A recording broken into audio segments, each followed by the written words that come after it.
Hello everyone, this is the fourth session. तो हम लोग फोर्थ सेशन में देखेंगे। We are doing polity. I hope you have done the 3 test. अगर नहीं किया है तो please go through the test, because वो आप इम्पोर्टेंट है। Then slowly slowly you will develop an attitude and in math about solving PYQ questions. And जो भी नए क्वेश्चंस एग्जाम में भी आएंगे तो आपको वो लैंग्वेज समझने में आसानी होगी। ठीक है, तो now I am sharing my screen.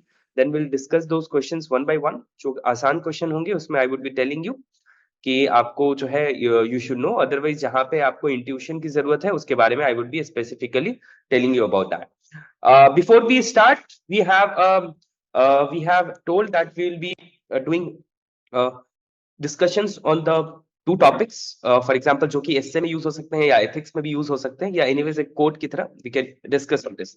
सो हमारा क्वेश्चन है, पहला है, perseverance is not a long race, it is many short races one after another. ठीक है, तो इसमें आपको क्या समझ में आ रहा है? बेसिकली एक जो किताब है, क्या कोट कर सकते हैं, एटॉमिक हैबिट्स के बारे में बता सकते हैं कि भाई स्मॉल स्मॉल स्टेप्स जो है वो कि आपको फाइनल गोल बड़े गोल की तरह ले आता है। तो ये इसका हो गया।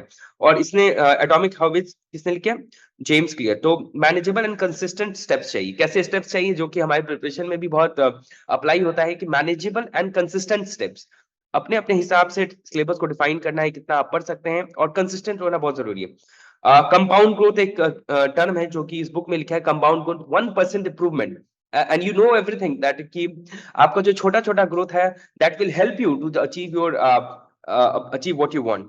ठीक है, डेफिनेशन लिख सकते हैं, परसिवरेंस के बारे में लिख सकते हैं, ब्रेकिंग डाउन गोल्स, ये भी इंपॉर्टेंट बात है इसमें कि अपने गोल्स को ब्रेक मतलब छोटे छोटे पार्ट में करना है। See, the idea is same, you have to represent in different other dimensions.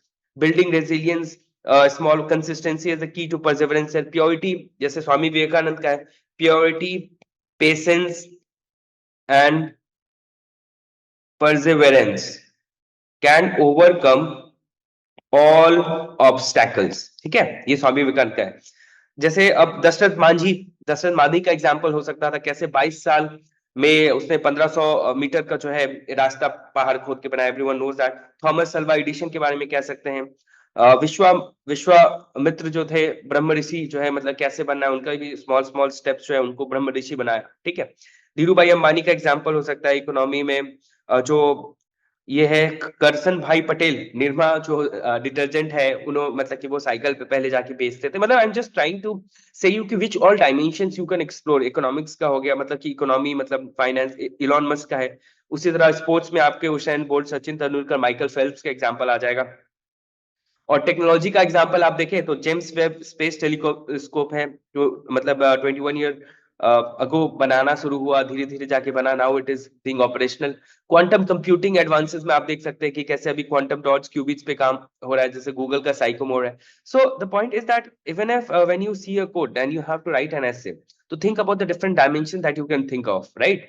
और उसको आप धीरे धीरे, रोज का प्रोसेस होगा, देन एट द जब आपका एग्जाम फाइनल आएगा तब उस वक्त तक आप इतने सारे एसेस को ब्रेनस्टॉर्म कर चुके होंगे that you will be able to think on your own any new topics that have been given. ठीक है, so that is very important. Now moving ahead with the questions in the test 4, we will be discussing about CSE questions first and other questions that have come in UPSC examinations. ठीक है, तो पहला question देखते हैं कि regarding the office of Lok Sabha speaker consider the following, speaker के हिसाब से कंसीडर फॉलोइंग स्टेटमेंट्स। ठीक है, which of the above statements is the correct? इसमें से कौन सा सही है? ठीक है, he or she holds the office during the pleasure of the president. Okay, during the speaker of the lok sabha कह रहा है, ध्यान देना। स्पीकर ऑफ द लोकसभा में प्लेजर ऑफ द प्रेसिडेंट जो है ये नहीं आया होगा, है ना? प्लेजर ऑफ द प्रेसिडेंट नहीं था, ये नॉलेज की बात है, चलो काट दिया। He or she needs not to be a member of the house at the time of his or election but has to be a member. ये किसके लिए? ये देखो, ये जो है this statement has already been asked as an option in other question, जहां पे आपको मंत्री बनने के लिए ये सब चाहिए होता है, पीएम बनने के लिए भी ये चल जाएगा, पर ये स्पीकर के लिए आपको होना पड़ेगा। तो ये दोनों स्टेटमेंट गलत हो गया। ठीक है, एकदम साफ सिंपल सवाल है। he or she intends to resign the letter of his residence under deputy speaker. सही बात है, यहाँ पे कुछ लोग प्रेसिडेंट सोच लेते हैं, प्रेसिडेंट नहीं है, उसको डिप्टी स्पीकर को देना है। तो आंसर क्या हो गया? 3 ओनली। ठीक है, अब आगे बढ़ते हैं, लेट्स सी दिस क्वेश्चन। अभी देखिए पॉलिटी में क्या है कि मोस्टली आपको नॉलेज पे चेक किया जाता है, नॉलेज के हिसाब से ही करना है। धीरे धीरे व्हेन वी गो, कुछ कुछ क्वेश्चंस ऐसे रहे हैं where we use to think कि कैसा हो सकता था। For example there was a question in which ऐसा कहा गया था कि लेजिस्लेटिव असेंबली जो है अगर उसके पास कोई ऐसा रूल नहीं है तो वो लोकसभा में जो रूल है उसको फॉलो करेगा, ठीक है। तो ये ऐसे कहीं किताब में नहीं लिखा होता है, बट हमारा जो इंट्यूशन है कि ऐसा हो सकता है, ये अच्छी बात है। तो बहुत सारा चीजें, many things we have thought and finally we got the correct answer. तो ऐसे भी क्वेश्चंस आते रहेंगे, ठीक है।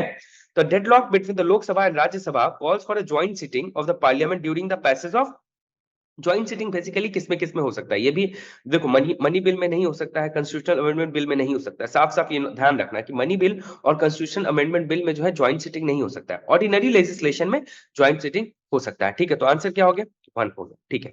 आगे बढ़ते हैं। Which of the following are the methods of parliamentary control over public finance in the India.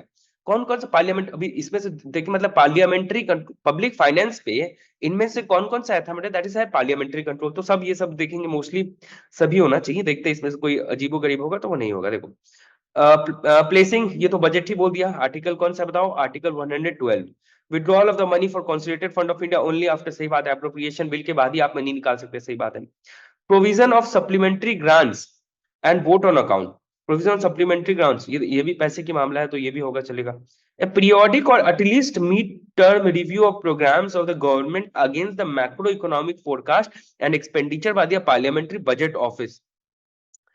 ये आप कभी नहीं पढ़े होंगे, मतलब ऐसा कोई, क्योंकि मिड टर्म रिव्यू होता है तो आप न्यूज में ऐसा देखते हैं ना कि भाई, न्यूज पेपर में आता है ना कि भाई मिड टर्म रिव्यू अभी हुआ है, नाउ वी हैव गॉट, इतना आप प्रिपरेशन करो, यू हैव नेवर स्टडीड। तो भाई ये नहीं होगा, मतलब सिंपल सी बात है, मैंने ऐसा पढ़ा नहीं है कुछ, क्योंकि न्यूज पेपर पढ़ रहे हैं आप रेगुलर।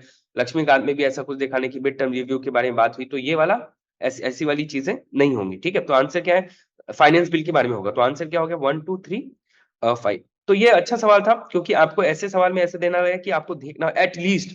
अब आप देखिए, मैं आपको कह रहा हूं कि दीस थिंग्स जो है, आपको एक हाईलाइट, मैंने आपको एक पेज हमेशा कहा है कि एक रखिए, whenever the discussion is going on. जैसे एटलीस्ट हो गया, है ना, ये वर्ड आपको ध्यान देना है कि एटलीस्ट है, तो आपको थोड़ा सा ज्यादा ध्यान देना है कि what is this statement correct or not, है ना। तो इस तरह से आपके ये हो गए, तो आप, मेरा ध्यान इस पे गया कि एटलीस्ट था, तो देन आई थॉट कि भाई ये थोड़ा गलत स्टेटमेंट तो नहीं हो सकता, ठीक है। Again, consider the following statement regarding Parliamentary Committee on Public Accounts. Parliamentary Committee on Public Accounts अभी काफी न्यूज में भी चल रहा था, ठीक है, काफी आता है।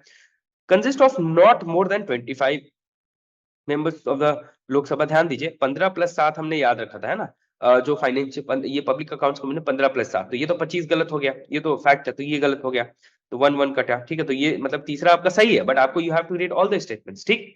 स्क्रूटिनाइजेस appropriation finance accounts of the government, ठीक लग रहा है। स्क्रूटिनाइज करता है, इसमें कोई गलत बात नहीं है, इसका पब्लिक अकाउंट्स कमेटी, ठीक है, स्क्रूटिनाइज करता है। Examine the report of the controller and auditor general of India, ये सबसे आप पढ़िएगा तो सबसे इंपॉर्टेंट बात यही कि वही एग्जामिन करता है, यही सबसे पहला पॉइंट होता है, ठीक है। तो ये क्या हो गया, आंसर क्या होगा, 2 और 3 हो गया, ठीक है।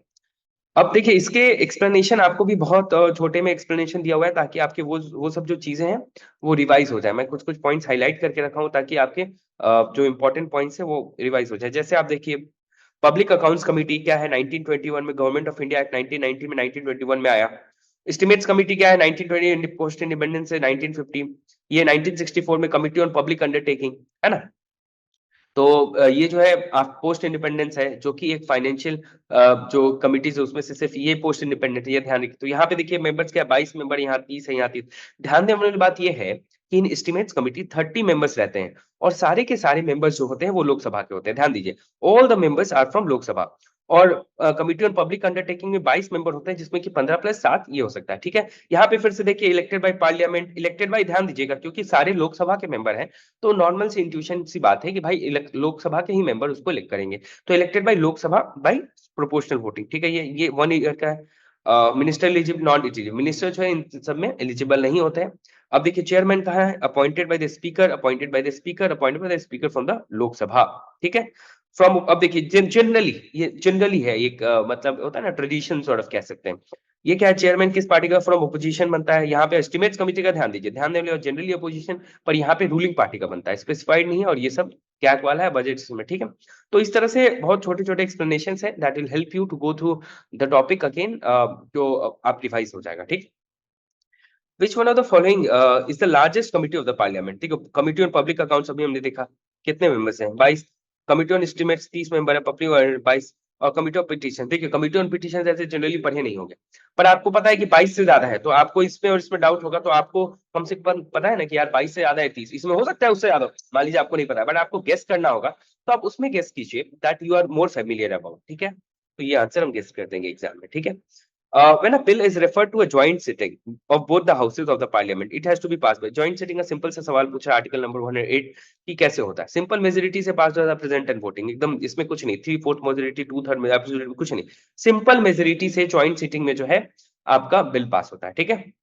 ये देखते हैं, the legislative council of A state in India can be larger in size than half of the legislative assembly of the, मतलब हाफ मतलब सिंपल सी बात है, इफ द लेजिस्लेटिव असेंबली में 40 लोग हैं, तो कह रहा है कि लेट्स से मान लो लेजिस्लेटिव असेंबली में 100 लोग हैं, तो कह रहा है कि लेजिस्लेटिव काउंसिल में it should be larger in size than half, मतलब कि 51, 50 से ज्यादा होनी चाहिए, ऐसा कह रहा है। 1/3 था मेरे हिसाब से, है ना, मतलब ये डेटा है 1/3 है।